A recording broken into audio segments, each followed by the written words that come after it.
আমার সাথে আপনারা পড়েন প্রথম দুটি আয়াত, তিনটি আয়াত আমরা তেলাওয়াত করব। আউযু বিল্লাহি মিনাশ শাইতানির রাজীম। বিসমিল্লাহির রাহমানির রাহিম। তাসিন মিম। তিলকা আয়াতুল কিতাবিল মুবিন। নাতলু আলাইকা মিন নাবাই মুসা ওয়া ফিরআউনা বিল হাক্কি লিকাওমিন ইউমিনুন। সাদাকাল্লাহুল মাওলানাল আযীম ওয়া সাদাকা রাসূলুহুন নবিয়ুল কারীম। সম্মানিত মুসল্লিয়ানে কেরাম, এই সূরার প্রথমেই বিসমিল্লাহর কালেমা দিয়ে এই সূরাটা শুরু করেছেন আল্লাহ তাআলা। পবিত্র কোরআনুল কারীমের 114 সূরার 113টি সূরার প্রথমে এই বিসমিল্লাহর কালেমা দিয়ে তিনি এই গোটা কোরআন শরীফের প্রত্যেকটা সূরা শুরু করেছেন। কন্যা সুবহানাল্লাহ। কিন্তু একটি সূরার প্রথমে, সূরা তাওবার প্রথমে আল্লাহ রাব্বুল আলামিন বিসমিল্লাহ বলেন নাই। ঠিক এই কিতাবের অসঙ্গতি হয়ে যাবে বলে কোনো ভুল যারা ধরবে তারা ভুল ধরতে গিয়ে যদি ভুল না ধরতে পারে, এই কিতাবকে ত্রুটি মুক্ত রাখার জন্য আল্লাহ রাব্বুল আলামিন ওই সূরা তাওবার শুরুতে বিসমিল্লাহ না বললেও সূরা নমলের একটি আয়াতের মধ্যে আল্লাহ তাআলা আরো একবার বিসমিল্লাহ বলে 114 বার এই কোরআনুল কারীমে এই বিসমিল্লাহর কালেমাটুকুন আল্লাহ তাআলা লিপিবদ্ধ করে দিয়েছেন। সুবহানাল্লাহ। ইন্নাহু মিন সুলাইমানা ওয়া ইন্নাহু বিসমিল্লাহির রাহমানির রাহিম। আল্লা তা'আলু আলাইয়া ওয়া আতুনি মুসলিমিন। এই সূরা এই নমলের মধ্যে আল্লাহ রাব্বুল আলামিন আরো একবার বিসমিল্লাহ শরীফ তিনি লিখে দিয়েছেন। সুবহানাল্লাহ পড়েন। এই বাক্যটি এত শক্তিশালী, পাওয়ারফুল এই বাক্য, যেই বাক্য কোনো মুমিন মুসলমান যদি প্রতিনিয়ত 19 বার পড়ে, কতবার? 19 বার। কথা বলেন, কয়বার? 19 বার যদি পড়ে, তাহলে জাহান্নামের শাস্তি দেওয়ার জন্য আল্লাহ পাক 19 জন ফেরেশতাকে নিয়োজিত করেছেন। এই সূরার এই কালেমার আমল যার থাকবে, ওই ব্যক্তি কিয়ামতের দিন 19 জন ফেরেশতা থেকে রক্ষা পাবে। আল্লাহ রাব্বুল আলামিন তাকে হেফাজত করবেন। সুবহানাল্লাহ পড়েন। তাইলে এই 19 বারের আমল আমরা প্রতিদিন আমরা ইনশাআল্লাহ করব। আমাদের কি কোনো ক্ষতি হবে? ক্ষতি হবে না। বরং প্রত্যেকটা কাজ করার আগেই এই কালেমা, এই বাণীটা বিসমিল্লাহ শরীফ পড়ার জন্য আল্লাহর হাবিব হুকুম দিয়েছেন। আল্লাহর হাবিব বললেন, কুল্লু মরিন জিবালিন লাম ইউবদা বিসমিল্লাহি ফাহুয়া আবতার। কোন কাজ বিসমিল্লাহ না বলে শুরু করলে ওই কাজ দুনিয়াবি হোক আর আখিরাতের কাজ হোক, ওই কাজ কখনোই আল্লাহ রব্বুল আলামিন সম্পূর্ণ করে দিবেন না। যেই কাজের শুরুতে বিসমিল্লাহ শরীফ থাকবে ওই কাজের মধ্যে আল্লাহ রব্বুল আলামিন মহা বরকত ঢেলে দিবেন। আল্লাহর হাবিব মেরাজে রাতে বেহেশতে গিয়েছিলেন। হাউজে কাউসারের কাছে যাওয়ার পরে আল্লাহর হাবিব জিব্রাইলকে জিজ্ঞেস করলেন, ভাই জিব্রাইল রে, এই হাউজে কাউসারের যে নহরগুলো আসছে, এই নহরের মূল কোথায়, উৎস কোথায়? জিব্রাইল আমার নবীকে নিয়ে বিশাল এক প্রাসাদের কাছে গেলেন। আর প্রাসাদের কাছে যাওয়ার পরে দেখলেন প্রাসাদের দরজাটা বন্ধ আছে। জিব্রাইলকে বললেন, ভাই জিব্রাইল, দরজা তো বন্ধ। জিব্রাইল বললেন, ইয়া রাসূলুল্লাহ, ইয়া হাবিবাল্লাহ, এর চাবি রিমোট, এর চাবি কোনো হাত দিয়া খোলা লাগে না। এর চাবি হলো আপনি পড়েন বিসমিল্লাহির রহমানির রহিম। ওই প্রাসাদের, জান্নাতের প্রাসাদের দরজাটা আল্লাহ রব্বুল আলামিন অটো করেই খুলে দিয়েছে। শক্তি বিসমিল্লাহর শক্তিটা। এজন্য যারা বিসমিল্লাহ শরীফ বেশি বেশি করে পড়বেন তাদের হাউজে কাউসারের ফেয়ালা নসিব হবে ইনশা, কথা কয় না, ইনশা আল্লাহ। তাহলে এই যে বিসমিল্লাহ পড়া শিখাইয়াছেন কে? আল্লাহ শিখাইয়াছেন।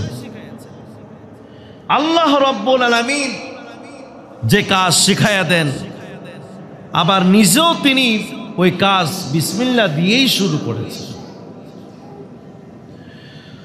বিসমিল্লাহির রহমানির রহিম। পরম করুণাময় দয়াময় আল্লাহ রব্বুল আলামিনের নামে শুরু করলাম। কার নামে? আল্লাহ নামে শুরু করে দিলাম। আল্লাহ রব্বুল আলামিন বললেন, তসিন মিম, তসিন মিম, তিনটা শব্দ দিয়ে একটা আয়াত। সুবহানাল্লাহ পড়বেন না? কয়টা অক্ষর? তিনটা অক্ষর, ত সিন মিম, পুরোটা মিলে একটা আয়াত। 6666টি আয়াতের মধ্যে একটা আয়াত হলো এই ছোট্ট তিন অক্ষরের এই শব্দটি ত সিন মিম। এই যে ত সিন মিম, এর অর্থ বা এর মানেটা কি, এটা তার আল্লাহ রব্বুল আলামিন যে কি বুঝাইয়াছেন একমাত্র আল্লাহ এবং তার রাসূল ছাড়া কেউই জানে না। এর অর্থ আর এটা কি বুঝাইয়াছেন একমাত্র জানেন কে? আল্লাহ এবং তার রাসূল। এর রহস্য, এর ভিতরে কি লুকায়িত আছে, কি রহস্য আছে, সেটা একমাত্র এর ভাষা, এর অর্থ আল্লাহ রব্বুল আলামিনই জানেন। আল্লাহ রব্বুল আলামিন এই আয়াতগুলো কেন দিলেন? যে আয়াতের অর্থ কেউ বুঝে না, যে আয়াতের অর্থ দুনিয়ার কেউই গবেষণা করে কোনো দিন বের করতে পারবে না, তাইলে এই আয়াতগুলো কেন দিলেন? আয়াতগুলো এই জন্য দেয়া হয়েছে পৃথিবীবাসী জ্ঞানী গুণী যারা আছেন সবাই যেন এ কথা বলতে বাধ্য করে, এই কোরআন শরীফ এটা কোনো আল্লাহর নবী মুহাম্মদুর রাসূলুল্লাহ সাল্লাল্লাহু আলাইহি সাল্লামের নিজের স্বরচিত কোনো কিতাব নয়। এই কিতাব একমাত্র মহান আল্লাহ রব্বুল আলামিনের পক্ষ থেকে নাজিল হয়েছে। সুবহানাল্লাহ পড়েন। অথবা এই আয়াতগুলো এজন্য দেয়া হয়েছে, এই আয়াতগুলো আমরা এই প্রযুক্তির জমানায় যেভাবে মোবাইল বা প্রযুক্তি কম্পিউটার ব্যবহার করতে গিয়ে বিভিন্ন পাসওয়ার্ড সিকিউরিটি দেই, নম্বর দেই, এই নম্বরগুলো কেউ বুঝে না। আপনার মোবাইল চালান না? কথা কয় না, মোবাইল তো চালান। মোবাইলের মধ্যে আপনার সিকিউরিটি পাসওয়ার্ড থাকে, আর এই পাসওয়ার্ডটা একমাত্র কে জানে? যে মোবাইল চালায় সে। যদি এই পাসওয়ার্ড সারা পৃথিবীর মানুষকে বুঝাইয়া দেয় যে আমার মোবাইলের পাসওয়ার্ড এটা, তাহলে এই মোবাইলের গোপন তথ্য সব পাস হয়ে যাবে। কথা কি বুঝছেন না? আমার মানুষ আমার যেই তথ্য, গোপন তথ্য রেখেছি মানুষের সামনে, এগুলো ওপেন হয়ে যাবে। এই জন্য এই পাসওয়ার্ড আর সিকিউরিটি নাম্বারগুলি সে ছাড়া আর কেউ জানে না। আর এই জন্য আল্লাহ রাব্বুল আলামিন এই হরফগুলো দিয়ে, এই শব্দগুলো দিয়ে এ কথা বোঝাচ্ছেন, এর মানে কি আমি আর আমার হাবিব মুহাম্মদ রাসূলুল্লাহ সাল্লাল্লাহু আলাইহি সাল্লাম ছাড়া আর কেউই জানে না এর মানেটা কি। কোরআন শরীফের সূরা ইমরানের 7 নম্বর আয়াতের মধ্যে আল্লাহ রাব্বুল আলামিন এই আয়াতে কারিমা সম্পর্কে তিনি বলেছেন, ওয়াল্লাযী আনজালা আলাইকাল কিতাবা মিনহু আয়াতুম মুহকামাতুন হুন্না উম্মুল কিতাব ওয়া উখারু মুতাশাবিহাত। মহান আল্লাহ রাব্বুল আলামিন পবিত্র কোরআনুল কারীম নাজিল করেছেন। এই কিতাবের মধ্যে 2 রকমের আয়াত আল্লাহ রাব্বুল আলামিন নাজিল করেছেন, লিপিবদ্ধ করেছেন, নাজিল করেছেন। অসংখ্য আয়াত এমন রয়েছে, 2 প্রকারের। এক প্রকার হলো যেগুলো স্পষ্ট আয়াত, এর আয়াতের অর্থ দুনিয়াবাসী সবাই বুঝতে পারে। এসব আয়াতের সংখ্যা অনেক বেশি, আয়াতের অর্থগুলি দুনিয়াবাসী সবাই বুঝবে। কথা বুঝেন তো? কিতাবের এক প্রকার আয়াত যেগুলির অর্থ মানুষ সবাই কি বুঝবে, আর এই যেগুলি বুঝবে আয়াতগুলো হলো এই কোরআনের মূল যে উদ্দেশ্যে এই কিতাব নাজিল করেছেন, এই আয়াতগুলির উদ্দেশ্য হলো সে ওই আয়াতগুলোই। এগুলাকে বলা হয় উম্মুল কিতাব। আর যে আয়াতগুলির অর্থ বুঝবে না, এই আয়াতগুলাকে আল্লাহ রাব্বুল আলামিন বলেছেন আয়াতে মুতাশাবিহাত। এগুলো একমাত্র আল্লাহ এবং তার রাসূলই বুঝবে, দুনিয়ার আর কেউ বুঝবে। এখন কেউ যদি বলে যে আমি কোরআনের শুধুমাত্র যেগুলি বুঝে এগুলোকেই আমি মানবো আর বাকিগুলোকে মানবো না, বিশ্বাস করব না, তাহলে তার কি কোনো ঈমান থাকবে? ঈমান থাকবে। সেই কথাটা আল্লাহ তাআলা বিস্তারিত বললেন যে খবরদার, এই কোরআন আমি আল্লাহ রাব্বুল আলামিন নাজিল করেছি, এর ব্যাপারে কোনো সন্দেহ, কথা কয় কোরআনের কোনো সন্দেহ আছে? জালিকাল কিতাবু লা রাইবা ফীহি হুদাল লিল মুত্তাকিন। এই কিতাবের কোনো কি নাই? সন্দেহ নাই। এজন্য যে আয়াতগুলি বুঝবে না, এই আয়াতগুলোর ব্যাপারে কি বিশ্বাস আর কি ধারণা রাখতে হবে আল্লাহ তাআলা বললেন, فَأَمَّا الَّذِينَ فِي قُلُوبِهِمْ زَيْغٌ فَيَتَّبِعُونَ مَا تَشَابَهَ مِنْهُ ابتغاء الفتنة وابتغاء تأويله। এই পৃথিবীর মধ্যে আল্লাহর বান্দাদের থেকে কিছু মানুষ এমন থাকবে যাদেরকে তৈরি করা হয়েছে শুধু মানুষের ভুল ধরার জন্য। কি ধরার জন্য? ভুল। ভুল মানুষের কি ধরে? ভুল ধরে, দোষ ধরে। এরকম এক শ্রেণীর মানুষ আল্লাহ তাআলা তৈরি করে রেখেছে। প্রত্যেকটা সমাজে, প্রত্যেকটা জায়গায় এরকম মানুষ পাওয়া যাবে। তো যারা সেই যুগে নবীর যুগের কথা বললেন, সেই যুগও এমন কিছু ভুল ধরার মুনাফিকি অন্তরের কিছু মানুষ ছিল যারা কোরআনের ভুল ধরার জন্য কোরআনের এই যে অর্থগুলি বোঝা যায় না ওই আয়াতের পিছনে পিছনে তারা হাঁটে। যে কোনো আয়াতের মধ্যে বলা আছে আল্লাহর হাত আছে, আল্লাহর চেহারা আছে, আল্লাহ বসা আছে, তো তারা এই আয়াতগুলোর পিছনে পিছনে হাঁটে আর বলে যে আল্লাহ তো মানুষের মতো। নাউজুবিল্লাহ বলে, যেহেতু আল্লাহ বসতে পারে, আল্লাহ ধরতে পারে, আল্লাহ দেখতে পারে।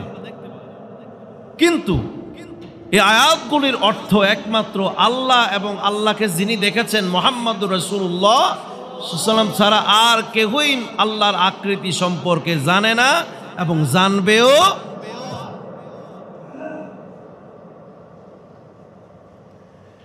এই জন্য সেই মুনাফিকদেরকে যারা কোরআনের ভুল ধরতে আসে, এই লোকদেরকে লক্ষ্য করে আল্লাহ রব্বুল আলামিন বললেন, যদি তোমরা ফিতনা ছড়াইতে চাও অথবা এই কোরআনের ভুল ধরতে আসতে চাও, তাইলে খবরদার কখনোই এই কিতাবের ভুল তোমরা পাবে না।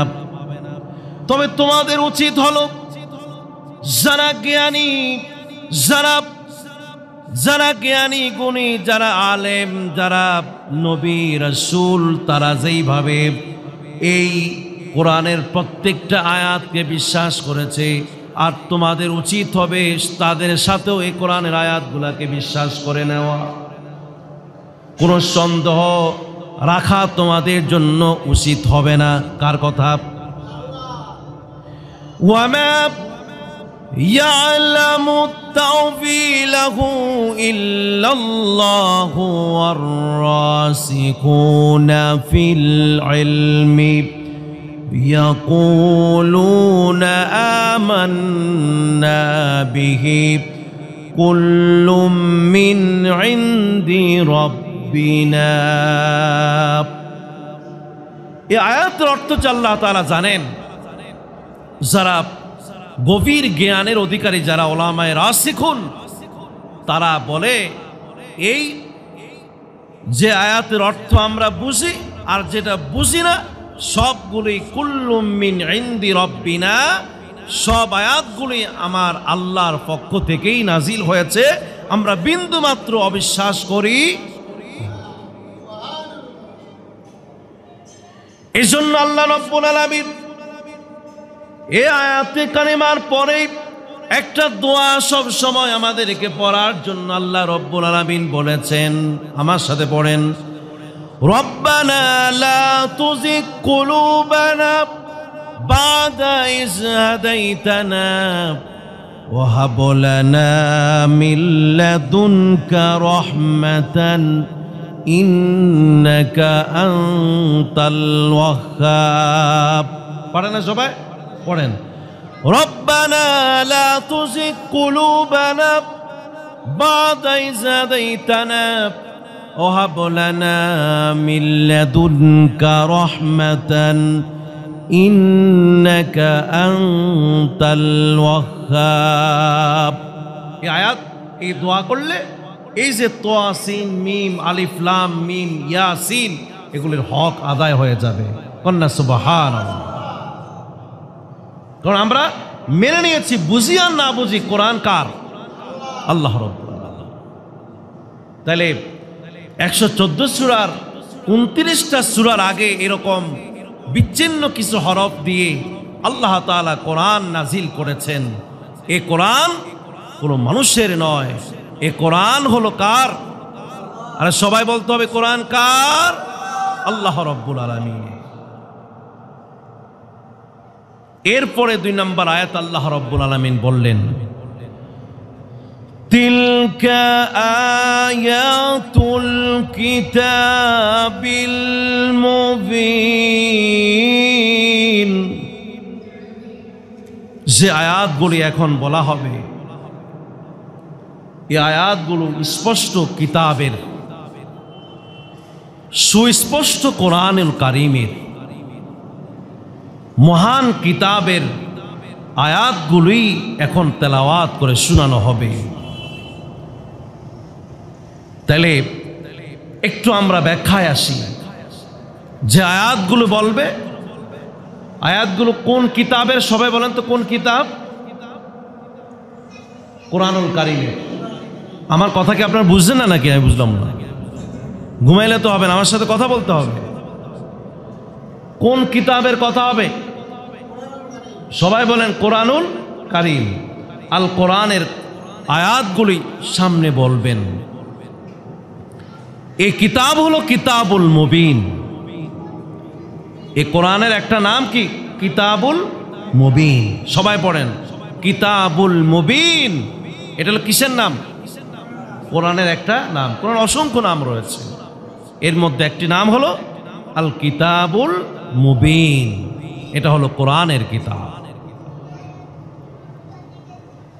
এই কিতাবখানা আশ্চর্যময় এক কিতাব, অবাক করার এক কিতাব। এই কিতাব ঘাটলে পরে ইতিহাসবিদ অবাক হয়ে যায়। এই কিতাব ঘাটলে একজন বিজ্ঞানী অবাক হয়ে যায়, আশ্চর্য হয়ে যায়। একজন ডাক্তার যদি এই কিতাবুল কারীমের তত্ত্বগুলি দেখবে যে চিকিৎসার যত উপাদান সব এই কোরআনুল কারীমের মধ্যে লুকায়িত আছে। সুবহানাল্লাহ। একজন প্রযুক্তিবিদ সে যদি কোরআনুল কারীমের এই আশ্চর্য কিতাব ঘাটে আর দেখবে যে এই কিতাবের মধ্যে প্রত্যেকটা আয়াতে কারিমায় প্রযুক্তি লিপিবদ্ধ রয়েছে। একজন কবি সেও যদি কিতাবুল কারীম পড়তে থাকে, কোরআনুল কারীম পড়তে থাকে, কবি সে অবাক হয়ে যাবে। এত সুন্দরভাবে, এত ছন্দ মিলায়া শব্দগুলি এমন জায়গায় সেটিং করে এই কিতাবকে লিপিবদ্ধ করেছেন, ওই কবি সাহিত্যিক পর্যন্ত তারা আশ্চর্য হয়ে যায়। সুবহানাল্লাহ। তথ্যবিদরা তথ্যবিদ, এমন তথ্য তো বিজ্ঞানী কেউ দিতে পারে নাই। কিন্তু কোরআনুল কারীমের মধ্যে আধুনিক জমানায় এসো যে তথ্যাদিগুলি পায়, এই তথ্যগুলো দেখে আধুনিক যুগের তথ্যবিদরাও তারা অবাক হয়ে যায়। কারণ এই কিতাব মানুষের রচিত নয়, কিতাব হলো আল্লাহ রব্বুল আলামিনের পক্ষ থেকে নাজিল করা। চিৎকার দিয়ে বলো আল্লাহু আকবার। আল্লাহ রব্বুল আলামিন 1450 বছর আগে এই কিতাবখানা হেরা গুহায় মাঘে রমাদানের শেষ দিকে আল্লাহ রব্বুল আলামিন লাইলাতুল কদরের রাতের বেলায় হেরা গুহায় একমাত্র আমার নবী ছাড়া কেউ ছিলেন না। ওই গুহার মধ্যে জিব্রাইল আলাইহিস সালাম এই কিতাব নিয়ে আমার নবীর উপরে নাজিল করে দিয়েছে।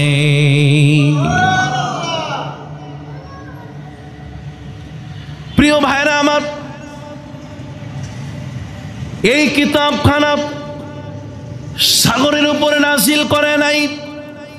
এই কিতাবখানা পাহাড়ের উপর পাহাড়কে দেয় নাই। এই কিতাব জমিনকে দেয় নাই।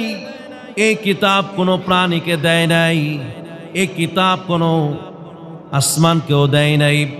আল্লাহর মাখলুকাতের মধ্য থেকে এর 3.5 হাত বড়ি এই আধুনিক একটি সৃষ্টির মধ্যে আল্লাহ রাব্বুল আলামিন এই বিশাল একটি কোরআনুল কারীম 30 পারার কোরআন নাজিল করে দিয়েছে। ছোট্ট একটা বাচ্চা এই যে কোরআন যে এত আশ্চর্যের কিতাব, কেমন আশ্চর্যের কিতাব! ছোট্ট 8 বছরের সন্তান, 9 বছরের সন্তান পুরো গোটা 6666টি আয়াত এই কিতাবের প্রথম থেকে শেষ পর্যন্ত যে কোনো মানুষ ইচ্ছা করলেই, পুরুষ হোক আর নারী হোক, ইচ্ছা করলে গোটা কোরআন এই সিনার মধ্যে ঢুকে ফেলতে পারে। অবাক করার এই কিতাব আল্লাহ রাব্বুল আলামিন ঘোষণা করে দিলেন, লাউ আনজালনা হাযাল কুরআনা আলা জাবালিন লারাআইতাহু খাশিআম মুতাসাদ্দিআম মিন খাশিয়াতিল্লাহ। যখন এই কিতাব নাজিল হয়, আমার নবীজি কোথায় ছিলেন? পাহাড়ে। কথা বলে কোথায়? পাহাড়ে। কিন্তু কিতাব কিন্তু পাহাড়ের উপর নাজিল করে না, নাজিল হয়েছে কার উপরে? মানুষের উপরে, নবীজির উপরে। কিন্তু আল্লাহ তাআলা বললেন, যদি এই কিতাব মুহাম্মাদুর রাসূলুল্লাহ সাল্লাল্লাহু আলাইহি সাল্লামের উপর নাজিল না করে, যদি এই কিতাব যদি পাহাড়ের উপরে যদি নাজিল করে দিতাম, তাইলে ওই হেরা গুহার অবস্থা এমন হয়ে যেত, এত পাথরের মজবুত এই পাহাড়টি গলে একেবারে পানির মতো, বরফের মতো গলে গিয়া এই পাহাড়টা জমিনের সাথে মিশে যেত। এই ওজনওয়ালা এই কোরআনটা পাহাড়ের উপরে নাজিল না করে আমি মানুষের উপরে নাজিল করে দিয়েছি। আল্লাহু আকবার, আল্লাহু আকবার। যেই পাহাড়টি মজবুত, পাহাড়টি নিতে পারে না ছোট্ট 10 বছরের ছেলে, 10 বছরের মেয়ে গোটা কোরআন সিনার মধ্যে অনর্গল মুখস্থ করে পড়তে পারে। এর চাইতে অবাক করার পৃথিবী আর কিছু আছে এই পৃথিবীতে?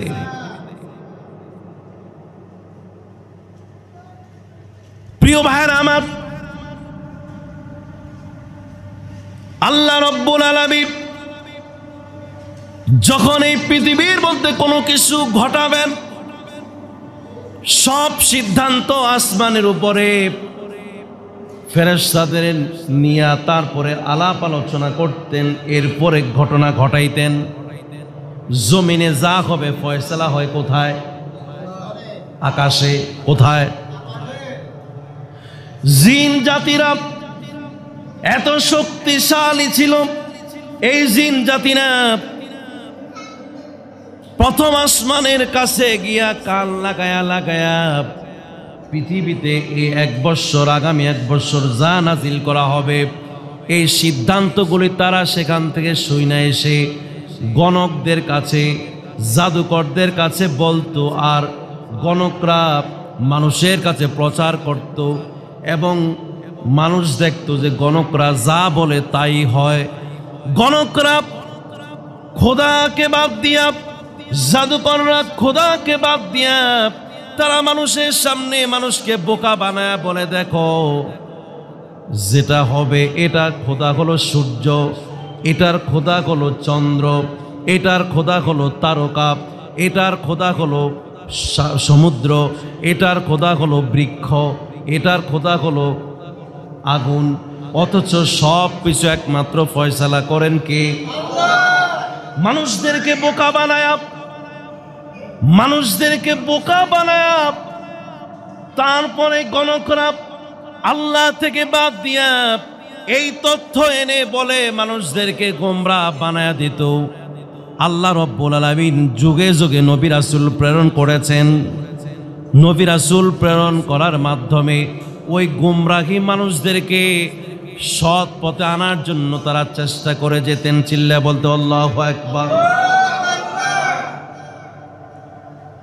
যখন সারা পৃথিবীর মানুষ গোমরাহ, ঠিক এমন সময় আল্লাহ রব্বুল আলামিন বললেন, আর সিদ্ধান্ত আসমানে হবে না, আমি আল্লাহ রব্বুল আলামিন কোরআন নাজিল করব।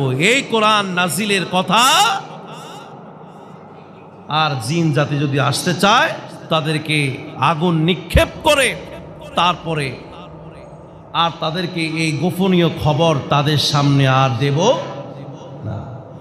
যত খবর আসবে জিব্রাইল আলাইহিস সালামের মাধ্যমে সরাসরি মুহাম্মদ সাল্লাল্লাহু আলাইহি ওয়াসাল্লামের উপর নাজিল করা হবে, দুনিয়ার আর কেউই শুনতে পাবে না।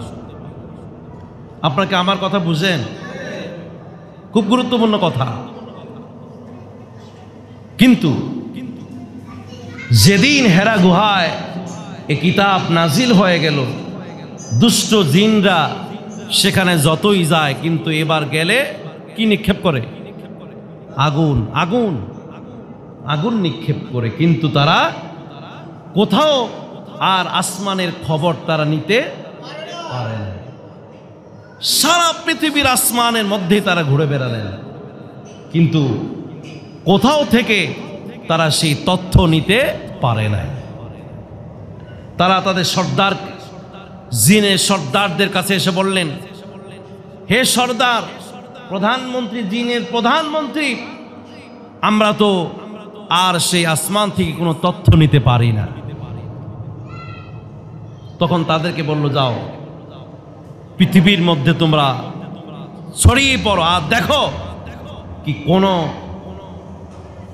কোনো আশ্চর্যের বা কোনো নতুন কোনো খবর, কোনো নতুন ঘটনা পৃথিবীর মধ্যে ঘটছে কিনা, যার কারণে আমরা আসমান থেকে কোনো খবর নিতে পারি না। সুবহানাল্লাহ বলেন। এই জিনরা সারা পৃথিবীতে ঘুরতে লাগলেন।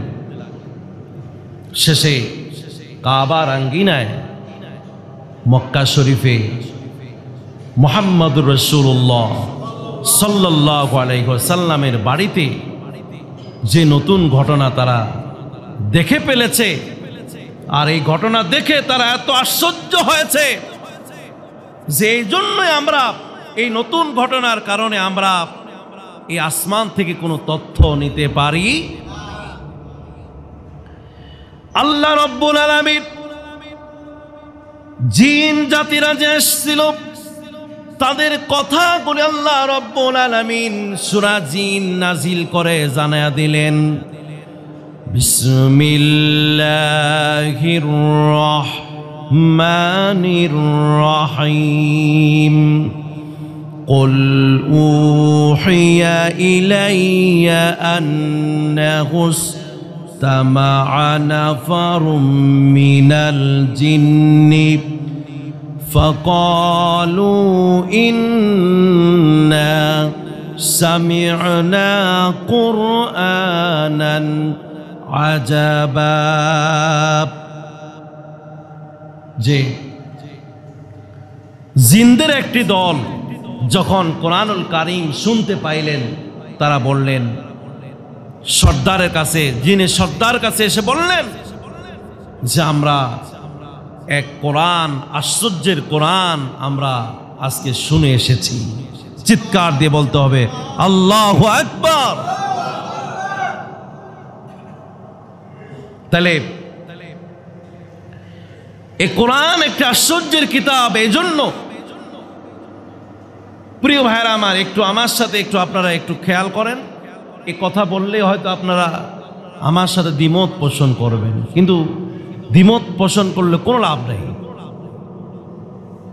কোরআন এই পৃথিবীর মধ্যে সব চাইতে আশ্চর্যময় এবং সব চাইতে আধুনিক কিতাব, সব চাইতে দামি এই কিতাব। নাম কি? আল কোরআন। সবাই বলেন কি নাম? আল কোরআন। আল কোরআনুল কারীম, এই কিতাবটাকে আমরা সম্মান করি কি করি না? কথা কেন করি? আমরা যে এখানে এসেছি কিসের সম্মানে? কোরআনের সম্মানে, কোরআনের ইজ্জতে আমরা সবাই দুপুর বেলায় কষ্ট করে এখানে বসে আছি। সুবহানাল্লাহ বলে। এই কোরআনুল কারীম যদি কারোর পায়ের সাথে লাগে তাহলে আমরা আপনারা কি করি? এমন সালাম করি লজ্জিত হয়ে, হায় রে আমার এই পা পবিত্র কোরআনুল কারীমের সাথে লেগে গেছে, এটা ঠিক হয় নাই। সালাম করি, শ্রদ্ধা করি, মাপ চাই কার কাছে? শুধুমাত্র এই কোরআন নয়, কোরআনের উপরে যেই পাতলা যে একটা কাপড় দেয়া হয়, একটা রেয়াল দেয়া হয়, ওই রেয়ালটার সাথেও যদি আমাদের বেয়াদবি হয় তাহলে আমরা সাথে সাথে ক্ষমা চাই কিনা? ক্ষমা চাইনিও, কথা কয় না। কোরআনের সম্মান ইজ্জত আছে না নাই? প্রত্যেক কিতাবের উপরে, পৃথিবীর সব কিছুর উপরে থাকবে কি? সবাই বলতে হবে কি থাকবে? আল কোরআন। নামাজ পড়ার সময় আল কোরআনুল কারীম পড়া লাগে। আমরা এই কোরআনুল কারীমকে নামাজের মধ্যে সম্মান করি, ইজ্জত দেই। মানুষ মরলে, মরার পরে এই কোরআনুল কারীম আমরা অত্যন্ত ভক্তির সাথে, শ্রদ্ধার সাথে যে তখন অনুভব করি এই কোরআন দিয়েই এই মৃত ব্যক্তির পার পাওয়া কবর জগৎ, হাসরের জগৎ, মিজানের জগৎ, ফুলসেরাত, সব জায়গায় পার পাওয়ার একটা উসিলা হচ্ছে, বা যেটার কারণে মাপ পাবে সেটা হলো আল কোরআন। এজন্য আমরা মৃত্যুর পরেও মৃত ব্যক্তির পাশে হুজুর এনে বা নিজেরাও কোরআন তেলাওয়াত শুরু করে দেয়, ঠিক কিনা কোন? প্রিয় ভাইরা আমার, এই কিতাব শুধু নামাজের কিতাব নাকি? এই কিতাব শুধুমাত্র মৃত ব্যক্তির জন্যই নাজিল হয়েছে তা নয়।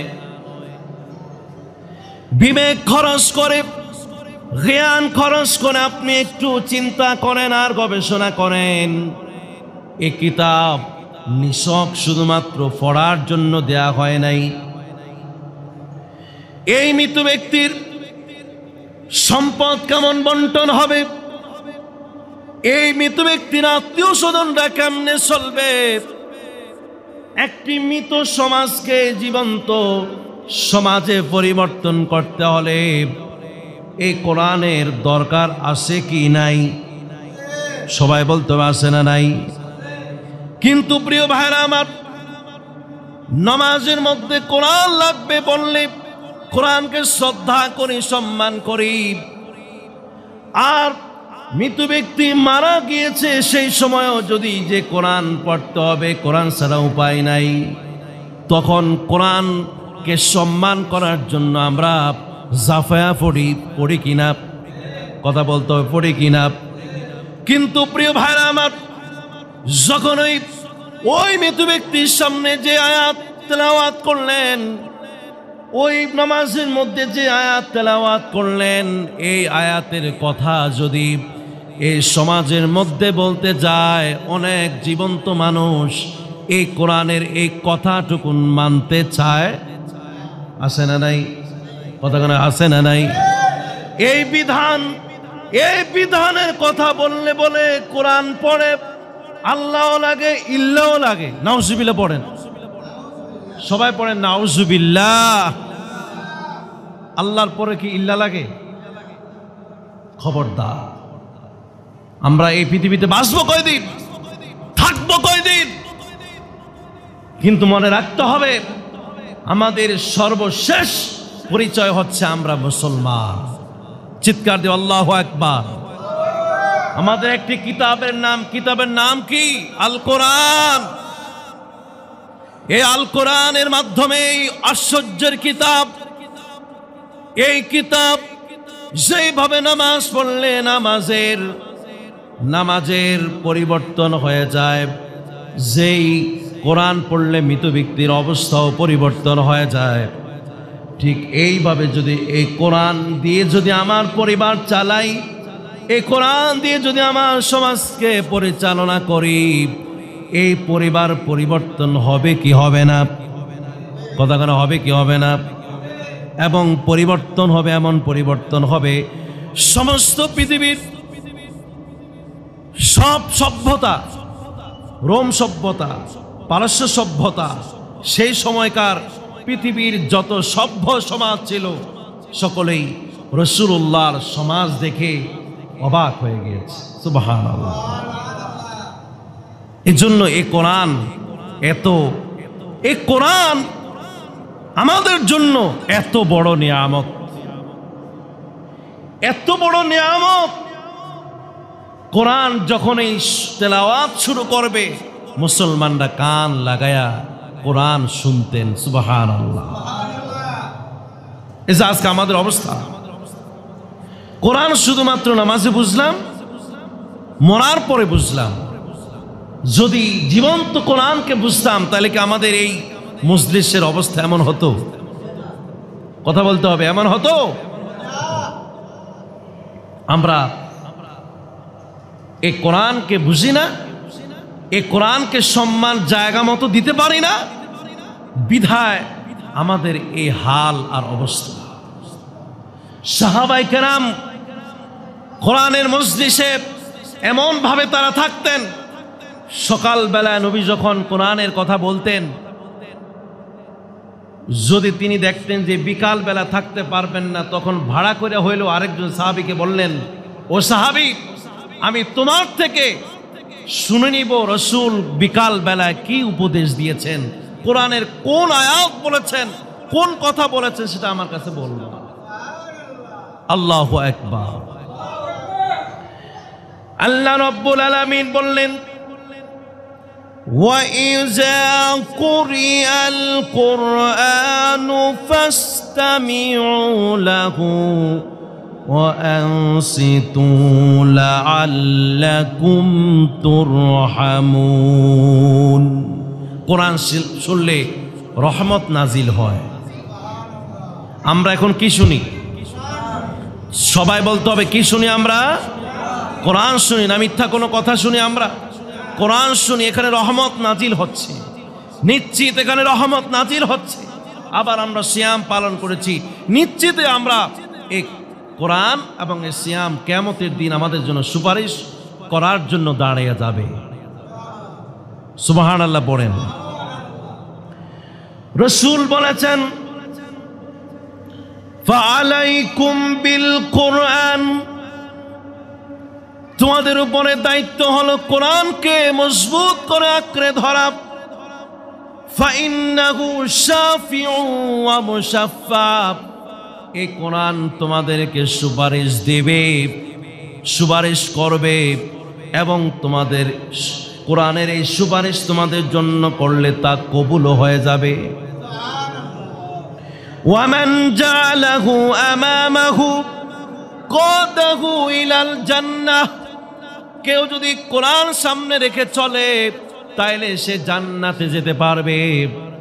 ওয়ামান জাআলাহু খালফাহু, আর কেউ যদি কোরআনকে পিছনে রেখে দেয়, সাকাহু ইলান নার, অবশ্যই সে জাহান্নামে যাবে। নাউজুবিল্লাহ। কোরআনকে অসম্মান করা যাবে? সবাই বলতে হবে, কোরআনকে অসম্মান করা যাবে? কোরআনকে ইজ্জত দিতে হবে। তাহলে ইজ্জত দিবেন কে? আল্লাহ রাব্বুল আলামিন আমাদেরকে ইজ্জত দিবেন। প্রিয় ভাইরা আমার,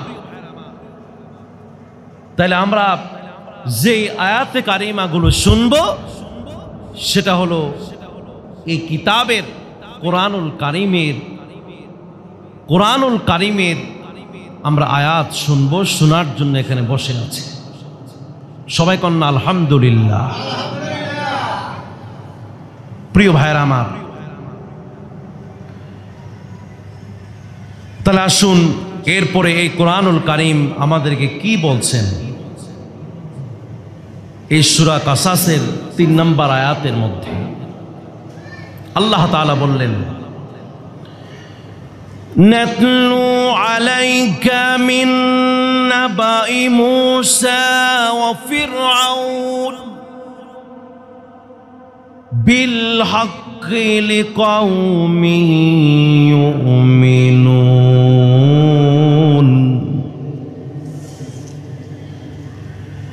আমি আল্লাহ তাআলা তোমার উপরে হে মুহাম্মদ সাল্লাল্লাহু আলাইহি ওয়াসাল্লাম, তোমার কাছে আমি আজকে তেলাওয়াত করব মিন নাবাই মূসা ও ফিরআউন, মূসা আলাইহিস সালামের এবং ফিরআউনের ঘটনা বৃত্তান্ত ইতিহাস, বিল হাক্কি সত্য সহকারে তোমার কাছে আমি ইতিহাস বর্ণনা করব। সুবহানাল্লাহ। ইতিহাস বর্ণনা করব কেন? লিকাওমি ইউমিনুন, যারা মুমিন, এই মুমিন সম্প্রদায়ের ঈমানকে মজবুত করার জন্য। সুবহানাল্লাহ পড়েন। ঈমান যার যত শক্তি হবে, কিয়ামতে মর্যাদা তার তত বেশি হবে। এবার আপনি দেখেন, আপনি চিন্তা করেন, জীবনের ইতিহাসের দিকে তাকান, ঈমান আসলে কি মজবুত করতে হবে কি হবে না? যে ঈমান ছাড়া আখিরাতের কোথাও আমাদের নাজাতের কোনো কি নাই, সুযোগ নাই। তাহলে এই কোরআনের মাহফিল আমরা এসেছি, আমরা মূসা আর ফিরআউনের ঘটনা জানবো এবং ঈমানকে মজবুত করব। এই ঈমান মজবুত করে তাগুতের যত শক্তি আছে, তাগুতের যত কর্মকাণ্ড আছে, সবগুলার উপরে আমরা জয়লাভ করব ইনশাআল্লাহ। প্রিয় ভাইরা আমার, এই আয়াতে কালিমার এমন ভাবে সাজাইছেন, দেখেন কেউ ভুল ধরতে পারে না। এখানে বলেছে মিন নাবাই মূসা ওয়া ফিরআউনা বিল হাক্কি। ফিরআউনের জন্ম কিন্তু মূসার আগে, মূসা নবীর আগে জন্ম কার? ফিরআউন। কিন্তু মূসা আলাইহিস সালামের জন্ম কিন্তু পরে। কিন্তু এই আয়াতে কারিমায় মূসা আলাইহিস সালামের নাম আগে বলেছেন, ফিরআউনের নাম পরে বলেছেন। তার মানে হলো বয়সের বিবেচনায়, বংশের বিবেচনায় আল্লাহর কাছে মর্যাদা পায় না। কথা কি আমার বুঝে আসছে? বংশ, বয়স, দুনিয়াদারের, পৃথিবীর জাগতিক সম্পত্তি দিয়ে আল্লাহ রাব্বুল আলামিনের কাছে মর্যাদা লাভ করা যায়। ফিরআউনের সম্মান বেশি নাকি মূসা নবীর সম্মান বেশি? কার কাছে? ফিরআউনের কাছে মূসার দাম নাই। কিন্তু মূসা আলাইহিস সালাম ফিরআউনকে হেদায়েতের পথে আনার জন্য আপ্রাণ চেষ্টা করেছেন। তাহলে যারা আল্লাহর কাছে প্রিয় হয়, এদের কষ্ট, যন্ত্রণা, ব্যথা অনেক বেশি। আর যারা তাগুতের অনুসারী, যারা খোদা বিরোধী, তাদের সুখ বিলাস, আনন্দ, সুখ, দুনিয়ার সুখ এবং বিলাসিতায় তারা বেশি থাকে। তাই বলে তাদের মর্যাদা আল্লাহ রব্বুল আলামিনের কাছে বেশি না। প্রিয় ভাইয়েরা আমার, মূসা আলাইহিস সালাম আল্লাহকে ভালোবেসেছেন। সুবহানাল্লাহ বলেন। ফেরাউন আল্লাহকে বাদ দিয়ে তাগুত শয়তানকে ভালোবেসেছেন। তাহলে গ্রুপ কয়টা? কথা কয় না, গ্রুপ কয়টা? শাখা কয়টা? দুইটা। কোন দিকে যাবেন? কিন্তু আল্লাহ রাব্বুল আলামিন আমাদেরকে মুসা আলাইহিস সালাম আল্লাহ ওয়ালার দিকে যাওয়ার জন্যই আহ্বান করেছেন। চিৎকার দিয়ে বলেন আল্লাহু আকবার। আল্লাহ রাব্বুল আলামিন বললেন, ইন্না ফিরআউনা আলা ফিল আরদি ওয়া জাআলা আহলাহা শিয়াআ। নিশ্চয়ই ফেরাউন আমার এই জমিনের মধ্যে মহাপরাক্রমশালী হয়েছিল। জমিন কার? সবাই বলতে হবে জমিন কার? আল্লাহ রাব্বুল আলামিন বললেন, আমার এই জমিনের মধ্যে ফেরাউন বড় মহাপরাক্রমশালী হয়েছে, অহংকারী হয়ে গিয়েছিল। এবং এই ফেরাউন এই জমিনের উপরে রাজত্ব করে। ওয়াজআলা আহলাহা শিয়াআ, সেই দেশের এই জমিনের মানুষগুলাকে বিভিন্ন দলে বিভক্ত করে রেখেছে। কার কথা? একটু মনোযোগ সহকারে শুনতে হবে। ফেরাউন এই জমিনে রাজত্ব কায়েম করলেন। রাজত্ব কায়েমের পরে সেই দেশের মানুষদেরকে বিভিন্ন দলে বিদলে তারা বিভক্ত করে রেখেছেন। ইয়াস্তাযইফু তাইফাতাম মিনহুম, সেই রাজত্বের একটা দলকে তারা সে একেবারে দুর্বল করে রাখলেন।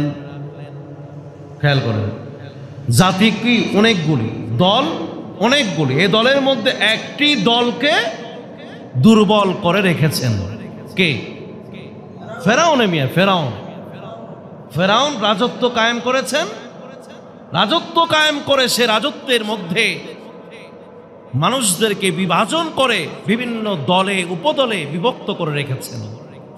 এর মধ্য থেকে একটি দলকে দুর্বল করে রেখেছেন ইচ্ছা করে। সেই দল কেমন ভাবে দুর্বল করে রাখলেন? আল্লাহ রাব্বুল আলামিন এইভাবে বর্ণনা করলেন, ইউযাব্বিহু আবনাআহুম, এই দলের যত ছেলে সন্তান আছে ছেলেদেরকে মেরে ফেলেছেন, জবাই করে রেখেছেন। ছেলে না থাকলে ওই পরিবারের কি শক্তি থাকে? যে পরিবারে কি নাই? কথা কয় না, কি না? ছেলে নাই মিয়া, ছেলে নাই, ওই ঘরের শক্তিও যত টাকা পয়সাই হোক। ওয়ায়াস্তাহায়ী নিসাহুম, আর তাদের সেই দলের নারীদেরকে জীবিত রেখেছেন। এইভাবে এই দুটা কাজ করে ওই দলটাকে সে ফেরাউন দুর্বল করে রেখেছে। এই কথাগুলো জানাইলেন কে? কোনো মিথ্যা কথা? যদি কোথাও মিলে যায় তাহলে সাবধান হয়ে যেতে হবে। শেষে বললেন, ইন্নাহু কানা মিনাল মুফসিদিন, এই ফেরাউন একটা সন্ত্রাসের মধ্য থেকে বড় সন্ত্রাস। কে বললেন? অথচ এই ফেরাউন দেশের রাজা, দেশের কি? তার শক্তিও বেশি, তার ক্ষমতাও বেশি। সে যে জুলুম করে সেটাও করে। তবে শেষে আল্লাহ পাক বললেন সে একজন সন্ত্রাস। তাহলে সন্ত্রাস জালিম দেশের রাজা হতে পারে, পারে কিনা? সেটার বয়স ছিল 400 বছর। কথা কয় না, 400 বছর রাজত্ব। এবার আল্লাহ পাক বললেন, ওয়ানুরিদু আন নামুন্না আলাল্লাযীনা ইসতুদঈফু ফিল আরদি, আর আমি আল্লাহ রাব্বুল আলামিন ইচ্ছা করলাম, ইরাদা করলাম যে এই জমিনে যাদেরকে দুর্বল করে রাখা হয়েছে তাদের উপরে আমি অনুগ্রহ নাজিল করব। সুবহানাল্লাহ, রহমত নাজিল করব। ওয়া নাজআলাহুম আইম্মাতান, এবং আমি তাদেরকে জাতির রাহবার, রাজা, বাদশাহ, প্রধানমন্ত্রী বানাবো। ওয়া নাজআলাহুমুল ওয়ারিসিন, এবং দেশের রাজত্ব তাদেরকে আমি দেব।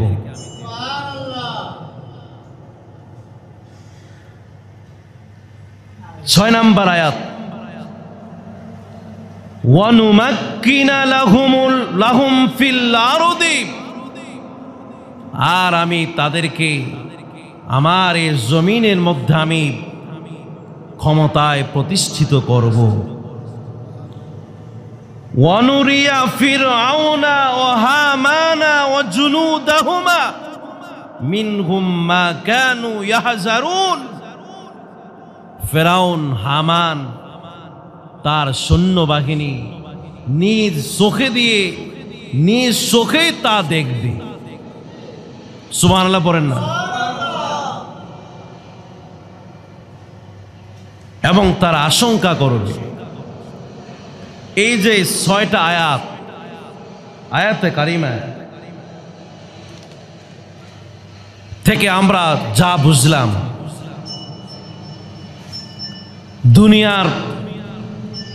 দুনিয়ার কোনো বস্তু যদি কারো না থাকে, দুনিয়ার জাগতিক সম্পত্তি যদি কারো না থাকে,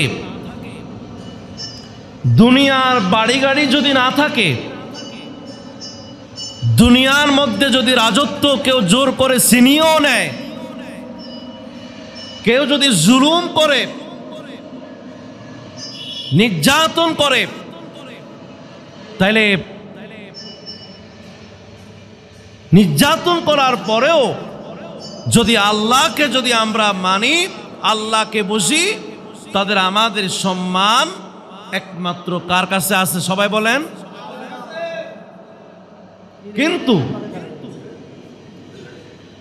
কিন্তু পৃথিবীর সব থাকা সত্ত্বেও, প্রিয় ভাই আমার দিকে ফিরেন, পৃথিবীর সব কিছু থাকা সত্ত্বেও, ক্ষমতা থাকা সত্ত্বেও, অস্ত্র শস্ত্র থাকা সত্ত্বেও, তার সব কিছু থাকা সত্ত্বেও আল্লাহ রাব্বুল আলামিন তাকে পছন্দ করেন। এ কথা কি বিশ্বাস হয় আপনাদের? এই আয়াতে কারিমাদের বিশ্বাস হয় তো? বুঝলাম না, যে কয় না কি কয় আমার বুঝে আসে না। আপনাকে আমার কথা বুঝছেন? তাহলে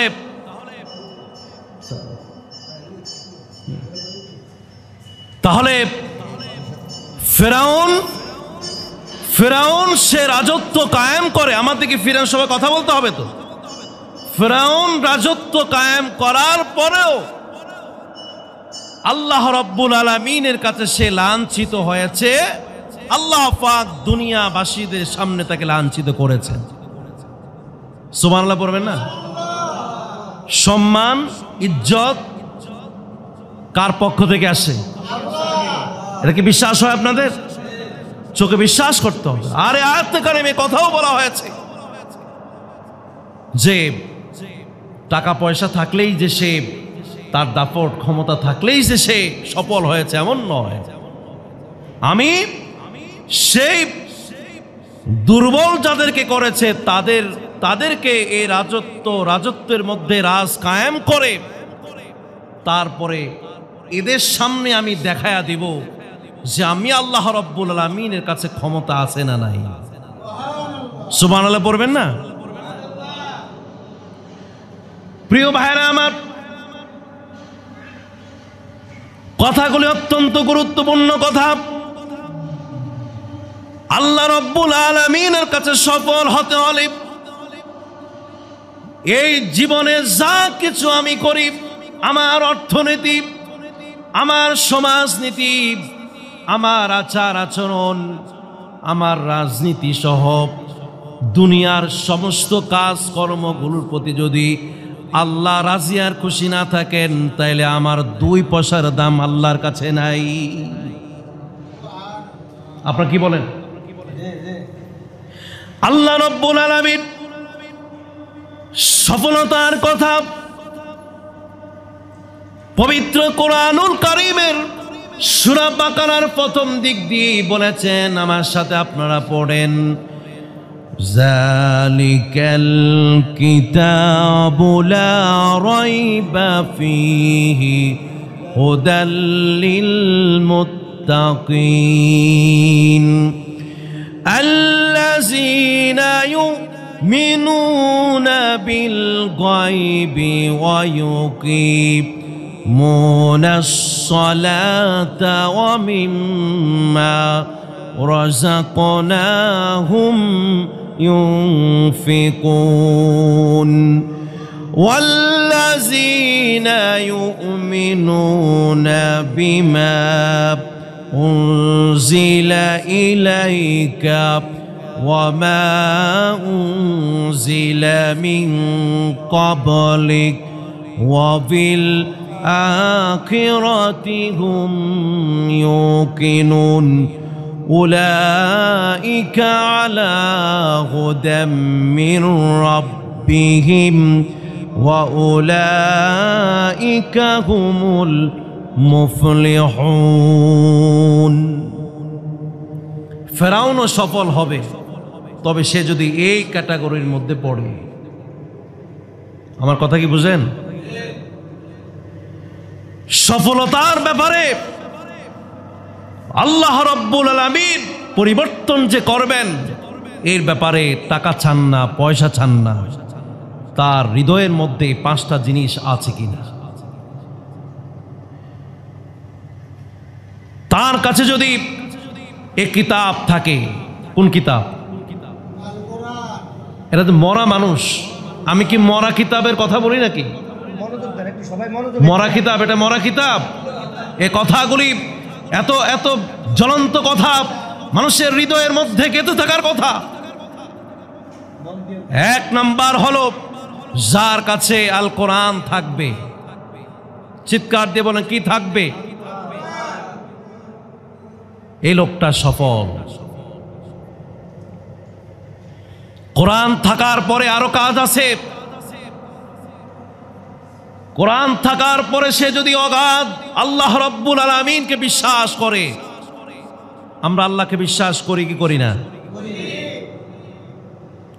কোরআন থাকার পরে, আল্লাহকে বিশ্বাস করার পরে, ওয়ায়ুকিমুনাস সালাহ, সালাত কায়েম করে কিনা, সালাত কায়েম আছে কিনা দেখে। যদি তার পরিবারে, তার মধ্যে যদি সালাত কায়েম থাকে, পরিবারও যদি কায়েম থাকে, সমাজের মধ্যে যদি সালাত কায়েম থাকে, তাহলে সে সফল হয়েছে। সুবহানাল্লাহ। আর যদি সে যাকাত দেয়, আর যদি আসমানি কিতাবগুলোকে বিশ্বাস করে, আখিরাতের প্রতি দৃঢ় বিশ্বাস যার থাকবে, আল্লাহ তাআলা বলেছেন, আমার সাথে পড়েন, উলাইকা আলা হুদাম মির রাব্বিহিম ওয়া উলাইকা হুমুল মুফলিহুন। এই জায়গায়, এই আয়াতে কারিমাগুলোর মধ্যে কি কার কতটুকু জায়গা জমিন আছে, অথবা কে কয়টা গাড়ি বাড়ির মালিক, অথবা কে কতটুকু ক্ষমতার মালিক, অথবা তার দলবল কতটুকু আছে, ওই দিকে আল্লাহ রাব্বুল আলামিন খেয়াল করেন? খেয়াল করেন? এই ক্যাটাগরির মধ্যে যদি আমেরিকার প্রেসিডেন্ট যদি না থাকে, তাহলে কে সে? আল্লাহ পাকের কাছে কি সে সফল ব্যক্তি? কথা বলছে না, সফল ব্যক্তি। ঠিক এইভাবে ফেরাউন যদি এই ক্যাটাগরির মধ্যে না থাকে, ফেরাউনকে আল্লাহ রব্বুল আলামিন ওই সফলতার ক্যাটাগরির মধ্যে নিবেন। এটা কার কথা? এই যে আমি যে 6টা আয়াত পড়লাম, যে তার রাজত্ব রয়েছে, তার শক্তি রয়েছে, দল উপদলে বিভক্ত করে রেখেছে, আর একটি দলকে দুর্বল করে রেখেছে। কিন্তু আল্লাহর ওয়াদা হলো এই দুর্বল এই দলটাকে, তোমার কাছে দুর্বল হতে পারে কিন্তু আল্লাহর কাছে সে অনেক বড় শক্তিশালী। রাজত্ব আর ক্ষমতা দেন কে? আরে বুড়া মানুষের কথা কোন, রাজত্ব দেয় কে? আল্লাহ রাব্বুল আলামিন। আল্লাহ তাআলা বললেন, ওয়ামান আযলামু মিম্মান ইফতারা আলাল্লাহি কাযিবান আও কাযযাবা বিআয়াতিহি ইন্নাহু লা ইউফলিহুজ যালিমুন। আল্লাহর এই আয়াতকে অস্বীকার করে কেউ সফল হতে পারবে না। মুসলমানদেরকে আঘাত করে, মুসলমানদের কলিজা আঘাত দিয়ে, বনী ইসরাইল মুসলমানদেরকে কলিজা আঘাত দিয়ে ফেরাউন কখনো সফল হয় নাই। এটা ইতিহাস। এটা কি ইতিহাস? মুছে যায় না। মুসলমানদের কলিজা আঘাত মানে হলো আল্লাহ রব্বুল আলামিনকে বুড়া আঙ্গুল দেখায়া তুমি সফল হতে চাও। 400 বছর তোমার রাজত্ব থাকলেও আল্লাহ রব্বুল আলামিন 400 বছরের 4 আল্লাহ রব্বুল আলামিন তোমাকে দাম দিবেন না। আল্লাহর ওয়াদা হলো ওই দুর্বল জাতিকে এই পৃথিবীর বুকে রাজ কায়েম করে এই জাতিকে মুক্তি দান করবেন। চিল্লা বলতো আল্লাহু আকবার।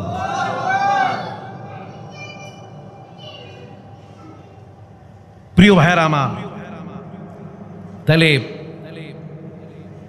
শিক্ষা নিতে হবে, আমার জীবনের যে কোনো কাজ সেটা যদি আল্লাহ যদি গ্রহণ না করেন তাইলে সে কখনোই সফলতা অর্জন করতে পারে না। মানুষের জীবনের রিজিক হচ্ছে 4 ধরনের। কয় ধরনের? 4 ধরনের। সর্বনিম্ন যে রিজিক সেটা হলো খাওয়া দাওয়া, জমি জামা, টাকা পয়সা ইত্যাদি। এগুলা কি 3rd ক্লাস, একেবারে নিম্ন ক্লাসের রিজিক। এরপরে একটু ভালো যেটা, সেটা হচ্ছে মানুষের সুস্থতা, দেহের সুস্থতা, শরীরের সুস্থতা। দেহের মধ্যে সুখ নাই, শান্তি নাই, এই টাকা পয়সা দিয়ে লাভ হইব? কথা কেন লাভ হবে?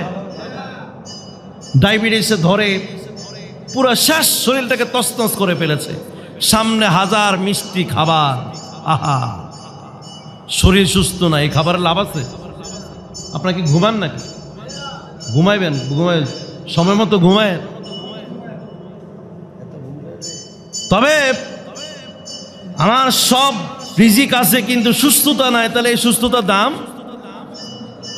আমার ওই রিজিকের লাভ নাই। তাহলে একটু ভালো যে রিজিক আল্লাহর কাছে চাপেন, সেটা হলো আপনি আমাকে সুস্থতা দেন। আল্লাহ আমাকে কি দেন? সুস্থ রাখেন, আমার পরিবারকে সুস্থ রাখেন, আমার সন্তানগুলোকে সুস্থ রাখেন। 3 নাম্বার হলো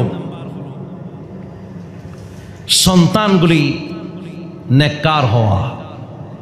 যাদের সন্তান আছে, সন্তানরা কেমন হওয়া? নেককার। আল্লাহর কাছে যদি চান তাহলে প্রথমে যেটা চাবেন, 4 নাম্বারের 2য় নাম্বারে যেটা চাবেন, আল্লাহ তুমি আমার সন্তানদেরকে নেক সন্তান হিসেবে কবুল করে।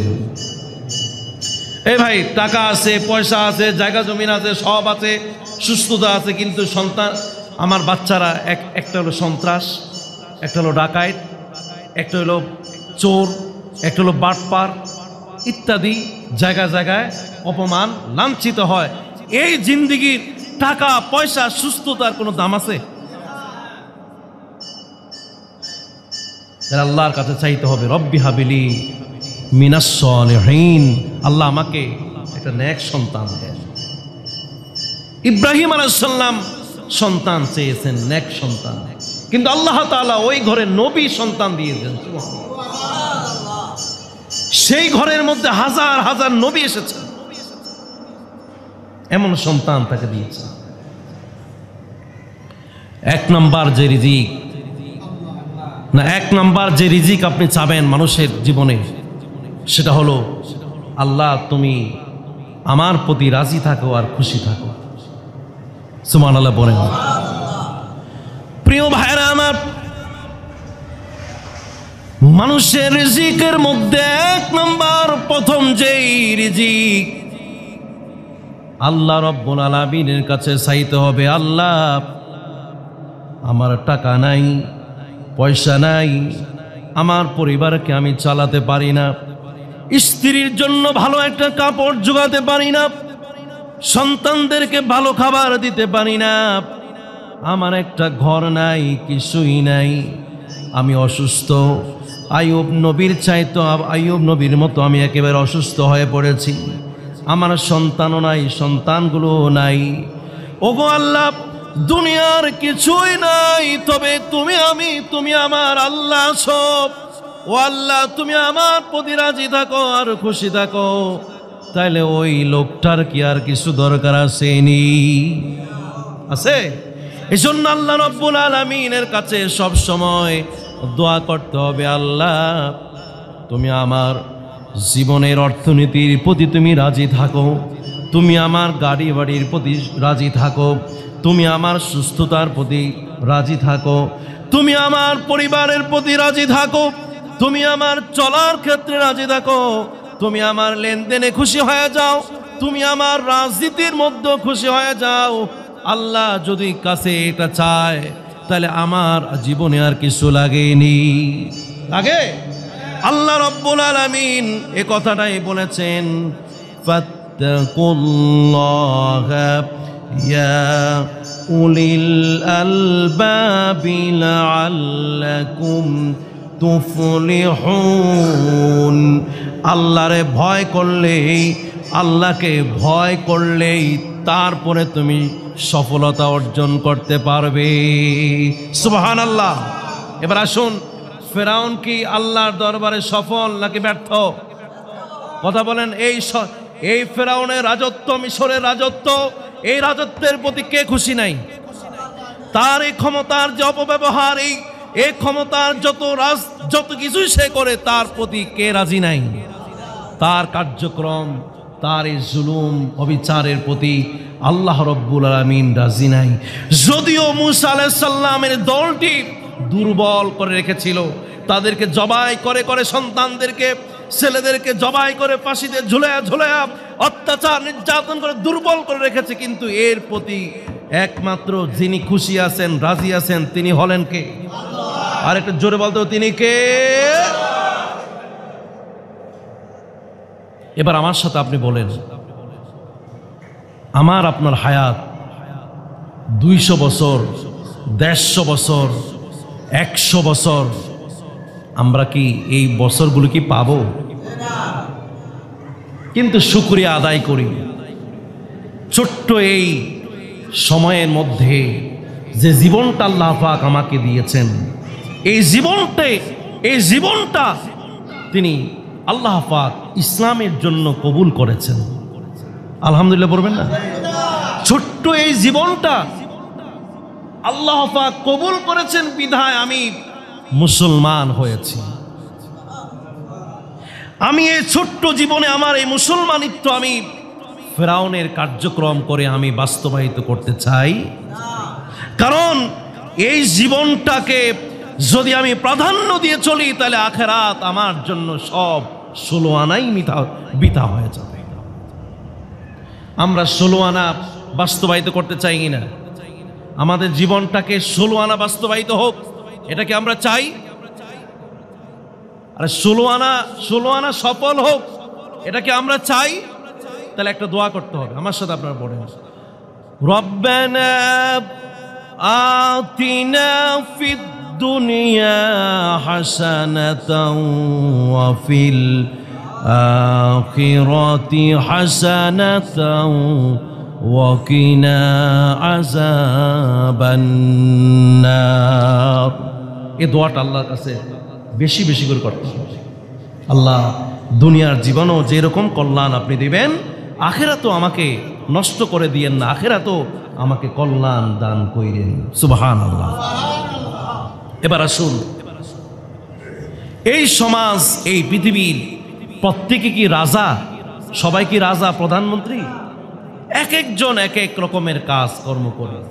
কেউ প্রধানমন্ত্রী হয়, কেউ মন্ত্রী হয়, কেউ এমপি হয়, কেউ চেয়ারম্যান হয়, কেউ মেয়র হয়, কেউ মেম্বার হয়, আবার কেউ রাজনীতি করে না। কেউ আছে চাকরি বাকরি করে, কেউ ডাক্তার হয়, কেউ ইঞ্জিনিয়ার হয়, কেউ আছে কাজকর্ম করে, কৃষি কাজ করে, কেউ আছে ব্যবসা বাণিজ্য করে, অফিস আদালতে চাকরি করে, কেউ আছে রিক্সা চালায়, কেউ আছে আপনার কর্ম করতে পারে না, প্রতিবন্ধী পড়ে থাকে, খাবার দাবার নাই, ভিক্ষা করে কিনা? আপনি আমার কথা বুঝেন? বুঝলে কথা বলেন। তাহলে সমাজের প্রত্যেকটা মানুষ একরকম না, প্রত্যেকে এক এক রকমের। তাহলে প্রত্যেকে এই কোরআনুল কারীম থেকে আপনি আপনার সফলতা খুঁজে নিতে হবে। কি বলেন আপনারা? প্রত্যেকের সফলতা খুঁজে নিতে হবে। যে আমি একজন রাজনীতিবিদ হলাম না, আমি ডাক্তার হলাম, আমি শিক্ষক হলাম, তাহলে আমি আমার জীবনটাকে 16 আনাই সফল করতে চাই। কথা কয় না? আমি আমার কৃষক হয়েছে, আমি কৃষি জীবনটাকে আমি 16 আনা এই পৃথিবী তো আমি সফল করতে চাই, আখিরাত তো কল্যাণ হোক। ঠিক কিনা কোন? প্রত্যেকের জীবনটাকে আপনি সাজাতে চান, তবে সেই ফর্মুলা দিবেন কে?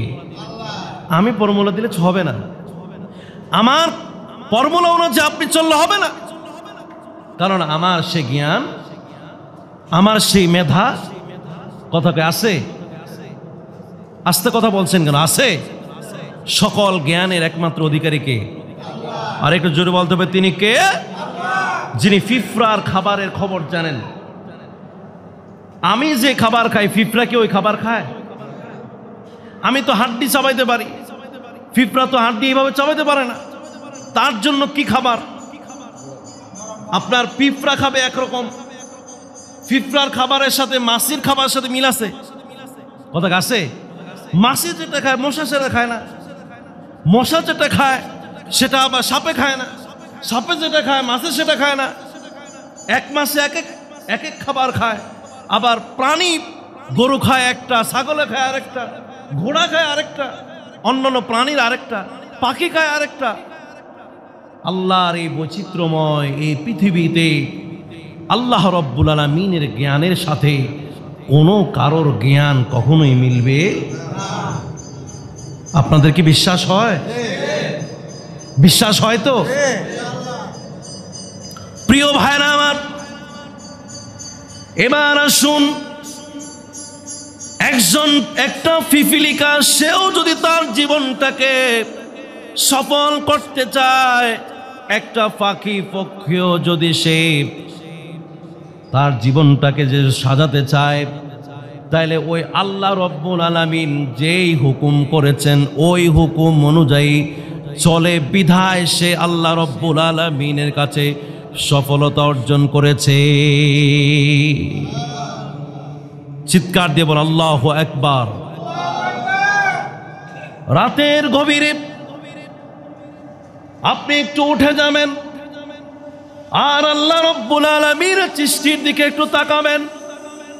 এই পৃথিবীর কাজকর্ম নিস্তব্ধ হয়ে যায়, মানুষের ঘুমের মধ্যে থাকেন, সব নিস্তব্ধ হয়ে যায়, কিন্তু একটা শ্রেণী, বিভিন্ন শ্রেণী উঠে, মনে হয় যেন মনের অজান্তে এমন সুন্দরভাবে কার গুণগান যেন তারা গায়, কাকে যেন মনের মতো তারা সারা রাত ভরে ডাকে। তিনি হলেন কে?